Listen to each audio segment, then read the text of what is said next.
राम और रामायण से जुड़े 5 मिथक। श्री राम की बहन शांता से लेकर सीता स्वयंवर में रावण के होने तक अयोध्या में आज से राम मंदिर में प्राण प्रतिष्ठा की पूजा शुरू हो रही है।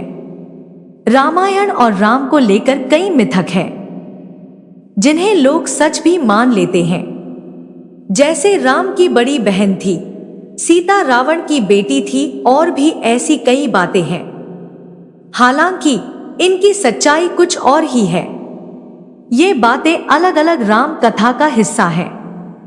हम रामायण से जुड़े ऐसे ही कुछ मिथक और वे किस राम कथा का हिस्सा हैं, ये बता रहे हैं। मिथक 1, क्या राम की एक बड़ी बहन थी? कई कथाओं में आता है कि भगवान राम की एक बहन थी शांता, जिनका विवाह श्रृंगी ऋषि के साथ हुआ था। ये वो ही श्रृंगी ऋषि हैं जिन्होंने दशरथ का पुत्र कामेष्ठी यज्ञ कराया था, जिसके प्रसाद से राम सहित चारों भाइयों का जन्म हुआ। ये छत्तीसगढ़ की लोक कथाओं में जरूर आता है। छत्तीसगढ़ी रामायण में भी इसका जिक्र मिलता है। अध्यात्म और आनंद रामायण में भी शांता का नाम आता है। इसके अलावा इंडोनेशिया रामकियन में भी शांता का जिक्र मिलता है।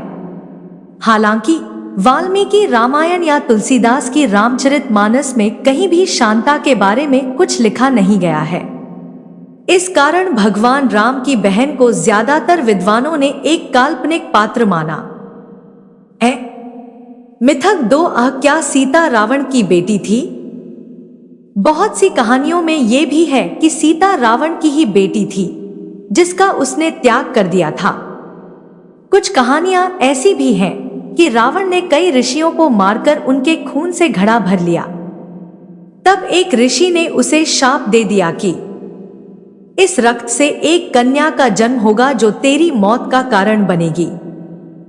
तब रावण ने उस घड़े को लंका से काफी दूर मिथिला के पास खेत में गड़वा दिया, जहां से जनक को सीता मिली थी।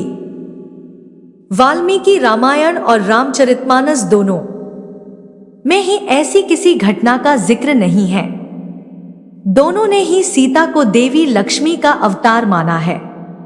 इन्हीं सीता देवी को वेदों ने कृषि की देवी कहा है। ये दक्षिण भारत और उत्तर पूर्वी राज्यों की कुछ लोक कथाओं में जरूर मिलता है। मिथक 3, क्या हनुमान विवाहित थे? 2 तरह की विचारधाराएं हैं, उत्तर भारतीय और दक्षिण भारतीय। उत्तर भारतीय ग्रंथों में वाल्मीकि रामायण, रामचरितमानस जैसे ग्रंथों ने भगवान हनुमान को ब्रह्मचारी माना है। हाँ, कुछ कथाओं में उनके पुत्र मकरध्वज का जिक्र आता है, जो रावण के भाई अहिरावण की सेना में है और पाताल में रहता है। हनुमान के इस पुत्र के जन्म की कथा लंका दहन वाले प्रसंग से जुड़ी है। जब हनुमान लंका दहन कर लौट रहे थे, तब उनके पसीने की एक बूंद समुद्र में गिरी, जो एक मछली ने पी ली। इसी से वो गर्भवती हो गई और एक पुत्र जन्मा, जिसका नाम था मकरध्वज। तेलंगाना के खम्मम जिले का श्री सुवर्चला सहित हनुमान मंदिर है। यहाँ भगवान हनुमान की पूजा सुवर्चला के साथ की जाती है। यहाँ अगस्त्य संहिता के मुताबिक इस मान्यता को सही माना जाता है कि सुवर्चला भगवान हनुमान की पत्नी है। तेलंगाना के खम्मम जिले का श्री सुवर्चला सहित हनुमान मंदिर है। यहाँ भगवान हनुमान की पूजा सुवर्चला के साथ की जाती है। यहाँ अगस्त्य संहिता के मुताबिक इस मान्यता को सही माना जाता है कि सुवर्चला भगवान हनुमान की पत्नी है। वहीं दक्षिण भारत में कई मंदिरों में भगवान हनुमान की पूजा पत्नी के साथ की जाती है। यहाँ सूर्य की पुत्री सुवर्चला उनकी पत्नी मानी जाती है। अगस्त्य संहिता नाम के ग्रंथ में इसका उल्लेख है। इसके मुताबिक भगवान हनुमान ने सूर्य को अपना गुरु बनाया था। कुछ विद्याएं हासिल करने के लिए हनुमान का विवाहित होना जरूरी था, लेकिन हनुमान अपना ब्रह्मचर्य तोड़ना नहीं चाहते थे। ऐसे में भगवान सूर्य ने हनुमान से कहा कि उनकी पुत्री सुवर्चला भी विवाह नहीं करना चाहती है, वो तपस्विनी है, वो गृहस्थ जीवन नहीं चाहती।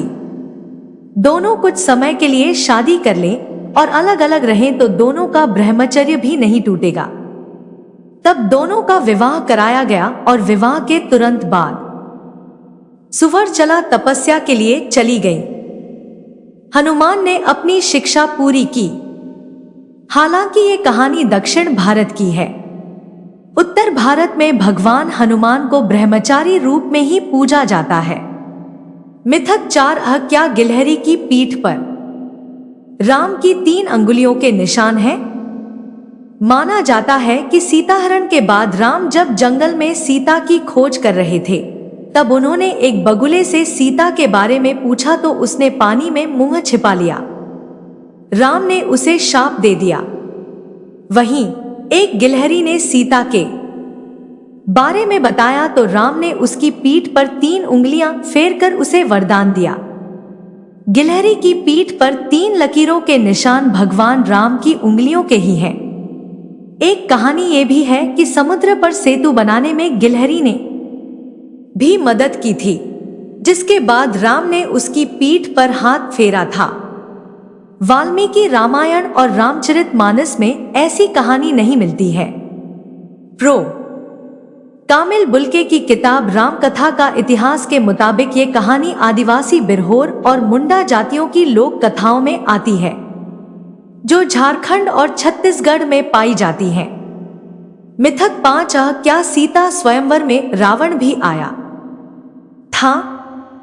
कई कहानियों में जिक्र आता है कि सीता स्वयंवर में रावण भी आया था और शिव का धनुष नहीं उठा पाया था। धनुष नहीं उठा पाया तो स्वयंवर में मौजूद बाकी राजाओं ने उसकी हंसी उड़ाई और गुस्सा होकर वो लौट गया। रामचरितमानस में इसका जिक्र है, बहुत ज्यादा उल्लेख नहीं है। 9वीं शताब्दी में लिखी गई आनंद रामायण में ऐसा उल्लेख मिलता है कि रावण ने सीता से विवाह के लिए मिथिला में अपना एक दूत जनक के पास भेजा था। तमिल रामकथा में जिक्र आता है कि स्वयंवर में रावण शिव का धनुष नहीं उठा पाया था।